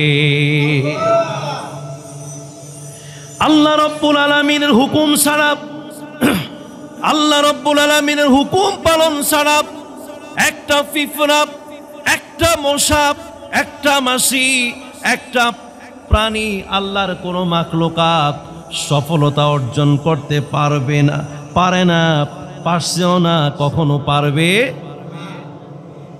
আমার কথা কি বুঝেন? আমি ছোট মানুষ, আপনাদেরকে বোঝানোর জন্য এখানে এসেছি। প্রিয় ভাইরা আমার, আমি আর আপনি যদি নিজের মতোই যদি আমি আমার জীবনটাকে আমরা পরিচালনা করতে যাই, তাইলে ফেরাউন সে নিজের মতো যেভাবে রাজ কায়েম করেছিলেন, একজন রাজা হয়েও আল্লাহর দরবারে সফলতা অর্জন করতে পারে না। সুবহানাল্লাহ। তাহলে প্রিয় ভাইরা আমার, আল্লাহ রাব্বুল আলামিন বলেছেন, আর রহমানু আল্লামাল কুরআন খলাকাল ইনসান। দয়াময় মেহেরবান আল্লাহ রাব্বুল আলামিন কোরআন শিক্ষা দেন, এরপরে মানুষকে মানুষ বানান। একজন কৃষক তখনও মানুষ হবে না, একজন ডাক্তার এখনো মানুষ হয় নাই, একজন ইঞ্জিনিয়ার সেও মানুষ হয় নাই, অর্থনীতিবিদ সেও মানুষ হয় নাই, সে যদি একজন রাজা সেও এখনো কিন্তু মানুষ হয় নাই। যদি ওই রাজা আর প্রত্যেকটা মানুষের মধ্যে কোন কিতাবের জ্ঞান নাই, কোন কিতাব? আল কোরআনের কিতাব আর হুকুম যদি না থাকে, তাইলে খোদার কসম কোরআন ছুঁয়ে বললাম, কোরআন ধরে বললাম, সে কখনোই সফলতা অর্জন করতে পারবে না।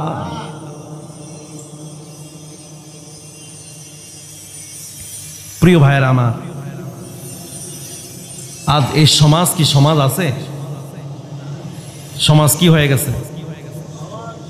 আপনাদের ভাষায় বলেন, সমাজ কি হয়েছে? কথা কয় না, নষ্ট। সমাজ নষ্ট হয়ে গেল, সমাজ নষ্ট হয়ে গেল। বুদ্ধিজীবীরা এক একটা করে পাগল হয়ে যাচ্ছে বুদ্ধির ঠেলায়। কি যে কয়, সেও বুঝে না, জাতিও বুঝে না।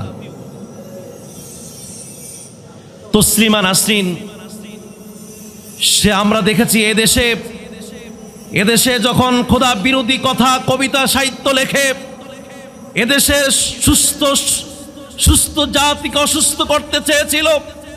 এক সময় দেশের মুসলমানদের তর্জন গর্জনের কারণে সেই সাহিত্যিক তসলিমা নাসরিন দেশ পালাতে বাধ্য হয়েছিল, ঠিক কিনা কোন? কিন্তু আজ আবার সেই সুযোগ পেয়ে আবার সে চট করে আমাদের দেশে ঢুকে আবারও সেই সুস্থ সমাজকে অসুস্থ কবিতার সাহিত্য দিয়ে আমাদেরকে নষ্ট করে দিচ্ছে। আমাদের কাছে কি কিতাব আছে না নাই? কথা এই কোরআনের চাইতে আর কোনো কিতাব, আর কোনো কবিতা, আর কোনো সাহিত্য চলে? প্রিয় ভাইয়েরা আমার, আল্লাহ রাব্বুল আলামিন কি বলেছেন? واتبعوا النور الذي أنزل معه أولئك هم المفلحون। সূরা আরাফের 157 নম্বর আয়াত। যে কেউ আল কোরআন নামক নূরকে অনুকরণ করবে, আমি আল্লাহ রাব্বুল আলামিন ওয়াদা করে দিলাম, ওয়াদা করে গেলাম, উলাইকা হুমুল মুফলিহুন, তারাই সফলতা অর্জন করেছে। মূসা আলাইহিস সালাম এর দলবল যদিও দুর্বল ছিল, কিন্তু তাদেরকে ক্ষমতায় বসায়া দিলেন কে? ভয় নাই মুসলমানের ভয় থাকার দরকার কেন? মুসলমান তো গুনাহকে ঘৃণা করে, মুসলমান তো অন্যায়কে ঘৃণা করে, মুসলমান তো চোরকে ঘৃণা করে, ডাকাতিকে ঘৃণা করে, সন্ত্রাসীকে মুসলমান ঘৃণা করে। তাইলে মুসলমানের কোনো কি ভয় আসেনি? কথা করে ভয় আসে নাকি? লা খাউফুন আলাইহিম ওয়ালা হুম ইয়াহজানুন, তাদের তো কোনো ভয় নাই, তারা তো চিন্তা করার দরকার ছিল না, তাহলে তোমরা চিন্তা করো কেন? এর মানে হলো টেনশন করার কাজ করি বিদায়, এই জন্য আমাদের এত ভয়। ঠিক কিনা কোন? এত ভয়। ফিরআউন এত ভয় কেন? ফিরআউনের দলের এত ভয় কেন? কারণ ফিরআউন ভয়ের কাজ করেছে বিধায় তার এই ভয়। ঠিক কিনা কোন? আমরা মুসলমান সাহসী জাতি। গতকালকে আমি যে তাফসীর করেছিলাম, সিয়াম মানে শুধুমাত্র নিজেকে সংশোধন করা নয়, সিয়াম হলো মাহে রমাদানের লুকায়িত শক্তি অর্জন করে তাগুতের বিরুদ্ধে যুদ্ধের ময়দানে গিয়ে বদরের প্রান্তরে যেইভাবে মুসলমানরা বিজয় হয়েছেন, বিজয় দিয়েছেন কে? আল্লাহ। রোজাদার কখনো সাহস হারায় না, রোজাদার কখনো ভয় করে না। রোজাদারের সাহস একমাত্র যিনি দেন তিনি কে? এজন্য প্রিয় ভাইরা আমার, ব্যাংকে চুরি করলেন কেন? এখন ভয় কিসের? কথা কয়। ও কৃষক, কৃষি কাজ করতে গিয়া তুমি চুরি করেছো কেন? তাহলে মালিকের কাছে মুখ দেখাইতে পারো না কেন? এরকম আছে না নাই? কতক্ষণ আছে? অনেক কন্ট্রাক্টর রয়েছে, শ্রমিকের টাকা দেয় নাই, না দেওয়ার কারণে কন্ট্রাক্টর শ্রমিকের সামনে যাইতে পারে না। কেন যাইতে পারো না? কারণ তুমি যাইতে পারো না, এরকম কাজ করছো বিদায় তুমি যাইতে পারো না। ঠিক কিনা কোন? আরে ও কন্ট্রাক্টর, তুমি শ্রমিকের টাকা ঠিক মতো বুঝে দাও, তোমার তো কোনো ভয় থাকার কথা ছিল না। কথা কয় না? তোমার তো কোনো ভয় থাকার কথাই ছিল না। ওমর রাদিয়াল্লাহু তাআলা আনহু তিনিও তো রাজনীতি করেছেন, আমিও তো রাজনীতি করি, তুমিও তো রাজনীতি করো। ওমর তো তার তরবারি ছাড়া, বডিগার্ড ছাড়া একটা পাথর মাথায় দিয়ে তিনি একা একা ঘুমে আছেন। ওমরের তো কোনো ভয় নাই। ঠিক কিনা কোন? আপনার এত ভয় কেন? আপনি এত চুরি করেছেন, এত লুটপাট করেছেন, এত কিছু করেছেন, দেশটারে শেষ করে ফেলেছেন। এই জন্য দেশও চায় না তোমাকে, আল্লাহ, কথা কয় না, আল্লাহ চায় না। তুমি মনে করেছো ফিরআউনের চাইতে তুমি বেশি শক্তিশালী। সে যেই হোক না কেন, যেই আসুক না কেন, এগুলি ইতিহাস। এই ইতিহাস সাক্ষ্য দেয় ফিরআউন 400 বছর রাজত্ব করেছিলেন, লুটপাট করেছিলেন, মানুষদেরকে ফাঁসি দিয়েছিলেন, হত্যা করেছিলেন, যত বিচার জুলুম নির্যাতন করেছেন ক্ষমতায় থাকবার জন্য। কিন্তু কোরআন দিয়ে আল্লাহ রব্বুল আলামিন এইভাবে ঘোষণা করলেন যে আমি ওয়াদা করলাম যাদেরকে দুর্বল করে রেখেছো তাদেরকে আমি রাজত্ব দান করব। আল্লাহু আকবার, আল্লাহু আকবার। ও প্রিয় ভাইয়ের, মুসলমান ভাইয়েরা, যেখানে আল্লাহ তার রাসূলের কথা হয় সেখানে আমরা থাকবো। কথা কয়। যদি কথা আপনার দোকানের মধ্যে যদি হয়, যেই দোকানে আল্লাহওয়ালা কোন নামাজি ব্যক্তি যদি ব্যবসা বাণিজ্য করে, চায়ের দোকানে চা বিক্রি করে, সব মুসলমান ওই চায়ের দোকানে ভিড় জমায়া দেব, রাজি আছেন? যে দোকানে দোকানদার লোকেরা আল্লাহওয়ালা, যে দোকানদার আল্লাহওয়ালার কথা বলে, আল্লাহওয়ালা মানুষ, আমরা সেখানে যাব, রাজি আছেন? মাথা ডুলান কা, রাজি আছেন? জোরে কোন আপনার মিয়া? অন্তরে বিশ্বাস করতে হবে, মুখে কথা কেন, মুখে বলতে হবে। ওই যে মাথা নাড়ে নাড়ে বলবে যে আমি আসি, কিন্তু মুখ দিয়ে মুনাফিক হবে, এরকম মুসলমান আমরা চাই না। রাজি আছেন তো? অন্তরে যেটা, মুখেও সেটা। অন্তরে যেটা নাই, মুখেও সেটা হবে না। রাজি আছেন তো? আমরা বসেছি কোথায়? চিল্লা বলতে, আমরা কোথায় বসেছি? এখানে ওয়াদা মোতাবেক আমাদেরকে চলতে হবে। যে দোকানদার বলবে, যে দোকানদার আল্লাহওয়ালা মানুষ, ওই দোকানের মধ্যে আমরা ভিড় জমাবো। আমার কথা কি রাগ করলেন নাকি? তাহলে এই বাজারের যত দোকানদার আছে ওরা যদি সবাই আল্লাহওয়ালা হয়ে যায় তাহলে আমরা সবার দোকানে আমরা যাব। রাজি আছেন? এই বাজারের প্রত্যেকটা লোক যদি আল্লাহওয়ালা হয়ে যায় তার সাথে আমরা থাকব। যেই পরিবার আল্লাহওয়ালার পরিবার, ওই পরিবারের মধ্যে আমরা খোঁজ খবর নেব, আমরা তাদেরকে ভালোবাসবো, আমরা তাদেরকে প্রাণ ভরে শ্রদ্ধা করব, সম্মান করব। একমাত্র কার জন্য? চিল্লায় বলতে হবে কার জন্য? আল্লাহর জন্য আমাদের মহব্বত, আল্লাহর জন্য আমাদের ঘৃণা হবে, আল্লাহর জন্য মহব্বত হবে, আল্লাহর জন্য আমরা সেটাকে ঘৃণা করব।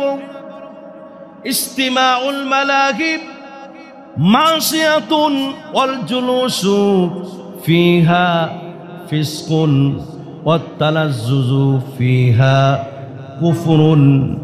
যেখানে আল্লাহর বিরোধী কাজ হয় সেটা শোনা হলো গুনাহ, এবং সেখানে বসা হলো ফুসিকি, আর সেখানে স্বাদ গ্রহণ করা সেটা হলো কুফুরি। সেটা কি? অতএব যেই সমাজের লোকগুলি, যেই সমাজের লোকেরা আল্লাহকে ভালোবাসে, আমরা সেই সমাজে আছি। কথা কয় না? এই কোরআনের তাফসীর অনুযায়ী ওই সমাজটাকে আমরা প্রাণ পরে ভালোবাসবো, মৃত্যু পর্যন্ত আমরা ভালোবাসবো। কারণ এই সমাজের কাছে কি আছে? কোরআন আছে। চিল্লা বলতে হবে কি আছে? এখানে আল কোরআনুল কারীম আছে, ওই সমাজের মধ্যে আল্লাহ আছে, তার রাসূল আছে। যেই দলটার মধ্যে আল্লাহ নাই, খোদা নাই, রাসূল নাই, নামাজ নাই, সমাজ নাই, ওই দলটাকেও আমি মুসলমান ঘৃণা করি। কি কর? যেই দলটার নেতাও আল্লাহওয়ালা, যেই লোকটা আল্লাহকে সিজদা দেয়, যেই লোকটা আল্লাহকে ভালোবাসে, রাসূলকে ভালোবাসে, যেই দলটা সভা করতে গিয়া নামাজ আদায় করে, কোরআন তেলাওয়াত দিয়া শুরু করে, ওই দলটাকে থাকা মুসলমানের দায়িত্ব নাকি দায়িত্ব না? এটা তো দায়িত্বই। কোরআন আছে, কোরআন আমার হাতে আছে, কিন্তু আল্লাহকে আমি মানি না, আমি নামাজ মানি না, আমি যাকাত মানি না, আমি আখিরাতকে মানি না, কিন্তু কোরআন আছে। কি আছে? আল্লাহ রাব্বুল আলামিনের সেই আয়াতগুলো অনুযায়ী সেই আল্লাহওয়ালা সে সফল হতে পারবে না, আল্লাহ তার প্রতি খুশি থাকবে না। সুতরাং প্রিয় ভাইয়েরা আমার, কোরআনও থাকতে হবে, আল্লাহকে বিশ্বাস করতে হবে, আল্লাহও থাকতে হবে। আপনার কি কোনো বেজার নাই না? বিরক্ত হয়ে গেছে? আমি কি ভুল কথা কইছি নাকি? কখন বলেন? ভুল কথা বলেন। আমি ভুল বললাম? যার হাতে কোরআন আছে, আবার বলেন, যার হাতে কোরআন আছে তার কাছে আল্লাহ নাই, আপনার নামাজ নাই, যাকাত নাই, আখিরাত নাই, সে কি সঠিক না বেঠিক? যার কাছে কোরআন আছে তার কাছে আল্লাহও আছে, নামাজও আছে, যাকাতও আছে, সব কিছু আছে। তাইলে বুঝতে হবে এই লোকটাই, এই দলটাই আমার দল, আল্লাহর দল। চিল্লাও! আল্লাহ রাব্বুল আলামিন বলেছেন, উলাইকা হিজবুল্লাহি আলা ইন্না হিজবাল্লাহি হুমুল মুফলিহুন। সুবহানাল্লাহ। আমি অনেকগুলো আয়াতে কালিমা সাজিয়েছি, যে আয়াতে কালিমা শুধু শেষে মুফলিহুন বলেছে অথবা ইউফলিহুন বলেছে, সফলতার কথা বলেছে। আমি দেখলাম যে আল্লাহ তাআলা এত সুন্দরভাবে আমাদের মনের কথাগুলোই বলে দিয়েছেন। সুবহানাল্লাহ। এবার আসুন, ফিরআউন রাইত হইলে কারে সিজদা দিত? আচ্ছা, আপনারা কথা কেন আসতে বলেন? আমার এটা মাথায় ধরে না। ফেরাউন রাইত হলে ফেরাউন খোদা দাবি করছে, কিন্তু রাইত হলে কারে সেজদা দিত? এটাকে আপনারা জানেন না, তাফসীরে বসতে হবে, জানবেন, কালকা থেকে হবে ইনশাআল্লাহ। ফেরাউন যদিও খোদা দাবি করতো, রাইত হলে আল্লাহ সেজদা দিত। আল্লাহরে মানছে ঠিক, কিন্তু যা করতো সব অপকর্ম, ঠিক না? এই জন্য আল্লাহ কয়, যা তোর যত শক্তিই থাকুক, আমি তোর এই ক্ষমতা মুহূর্তের মধ্যে শেষ করে দেবে। একবার সাগরে ডুবায়া, নদী ডুবায়া, পানি চুবায়া, তারপরে তোরে মারব। পানিত ফড়িয়া মরে কেউ? বুড়া মানুষেরই মরে। পানিত ফড়িয়া মরে কে? শিশু যে সাঁতার জানে না, কিছুই জানে না, এই অধম খোদা শিশুর চাইতেও দুর্বল। এজন্য বলেছে শয়তানের, তাগুতের যত শক্তি তোমরা দেখো, আসলে এগুলি এক ফুঁয়ে শেষ। কথা বুঝেন নাই? যতই শক্তি আর দেখাক, প্রিয় ভাইয়ের আমার এ দেশ 90% মুসলমানের দেশ। এদেশে তো আমরা চেয়েছিলাম কোরআনের কথা হবার জন্য, আল্লাহ তার রাসূলের কথা হবে এর জন্য আমরা চেয়েছিলাম, কিন্তু আমরা দেখেছি এদেশে কোরআনের স্বাদ আমরা গ্রহণ করতে পারি না, ঠিক না বে ঠিক? কিন্তু আপনি মনে রাখবেন, এই কোরআন এর কথা গিয়ে যাদেরকে ফাঁসিতে ঝুলানো হয়েছে, আপনি মনে করবেন না যে আপনার শক্তি আছে বলে আজকে একজনকে ফাঁসি দিয়েছেন, দুইজনকে ফাঁসি দিয়েছেন, তিনজনকে ফাঁসি দিয়েছেন, কয়জনকে আপনি ফাঁসি দিবেন? কিন্তু আল্লাহ রব্বুল আলামিন তোমার এই শক্তিকে এক ফুঁয়ে শেষ করে দিবে, ঠিক কিনা কখন? আল্লাহ রব্বুল আলামিনের ওয়াদা অনুযায়ী এ কথা বিশ্বাস করতে হবে। আবার আমি আয়াতগুলো তেলাওয়াত করছি।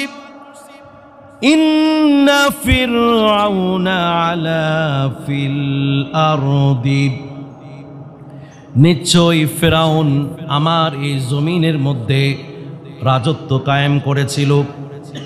ওয়াজআলা আহলাহা শিয়া, আর আমার এই জমিনের রাজ্যের মধ্যে মানুষদেরকে বিভিন্ন দলে উপদলে বিভক্ত করেছে তার ক্ষমতা রাখার জন্য, টিকানোর জন্য।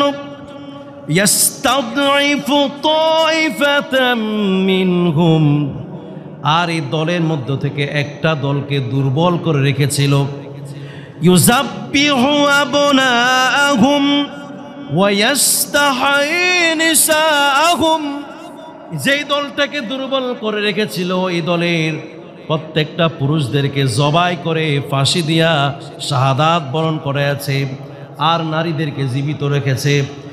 ইন্নাহু কানা মিনাল মুফসিদিন, আল্লাহ তাআলা আয়াতের প্রথমে বলেছেন সে রাজ কায়েম করেছে, মানে রাজা হয়েছে, আর শেষে বললেন তিনি একজন সন্ত্রাস। প্রথমে রাজার কথা বলে বললেন যে সন্ত্রাস, তাহলে এই রাজা আসলে আসল রাজা না, এই রাজা হলো সন্ত্রাস, ডাকাত রাজা, ঠিক কিনা কোন? এই রাজা জালিম। রাজা কি? এই রাজা জালিম, এই রাজা জালিম, এই বাদশা জালিম, এই রাজা সন্ত্রাস। আমি আল্লাহ রব্বুল আলামিন ওয়ানুরিদু, আমি চাই, আন্নামুন্না আলাল্লাযীনা তুদঈফু ফিল আরদি, যাদেরকে তারা দুর্বল করে রেখেছিল, তারা মনে করেছে দুর্বল হয়ে গেছে, কিন্তু ওই কোরআনের কথা, দিন আন্দোলনের কথা তো চলতেই আছে, ঠিক কিনা কোন? তাদের শক্তি অর্জন তো আছেই, চলমান চলমান শক্তি অর্জন রয়েছেই। আল্লাহ রাব্বুল আলামিন বললেন ওয়া নাজআলাহুম আইম্মাতান ওয়া নাজআলাহুমুল ওয়ারিসিন, আমি এই দুর্বল জাতিটাকে ভিতরে ভিতরে শক্তি অর্জন করেছে, আমি চাই এই রাজত্ব কায়েম একমাত্র দুর্বলদের দ্বারাই হবে। সুবহানাল্লাহ। ওয়ানুমাক্কিনা লাহুম ফিল আরদি, ونري فرعون وهامان وجنودهما منهم ما كانوا يحذرون। আমি যে রাজত্ব দান করব, এদের থেকে যে ছিনিয়ে নিব, তারা নিজ চোখ দিয়া ফেরাউনও দেখবো, হামানও দেখবো, তার বাহিনীও দেখবো। লজ্জা আর শরমের কিছুই শেষ নাই। এত লজ্জা আর কোথায় রাখবে তুমি? সব তুমি তোমার নিজ চোখ দিয়ে দেখবে। এ কথা বলেছেন কে? না মোশাররফ হুজুরে আপনাদেরকে কথা বানিয়ে বানিয়ে কর কথা করে, এই সুন্দর সাজানো গোছানো কথাগুলো বলেছেন কে? অতএব আমি আপনাকে সাবধান করে দিয়ে এই কথা বলছি, আমার এই ছোট্ট জীবনকে সার্থক করবার জন্য, আমার এই জীবনটাকে ইসলামের জন্য আমি উৎসর্গ করে দিতে হবে। কারা কারা রাজি আছেন? হাত উঠে দেখেন। নারায়ে তাকবীর, হাত নামান। আমার এই অর্থনীতি, আমার এই রাজনীতি, আমার এই সমাজনীতি, সব কিছুই যেখানে আল্লাহ এবং তার রাসূল আছে, আমি সেখানে আছি।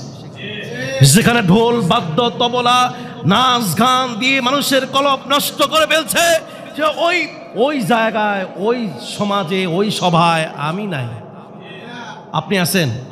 কত মুসলমান তুমি কি আসো? আল্লাহ পাক আমাদের সকলকে কবুল করুক, আমিন। আগামীকালকে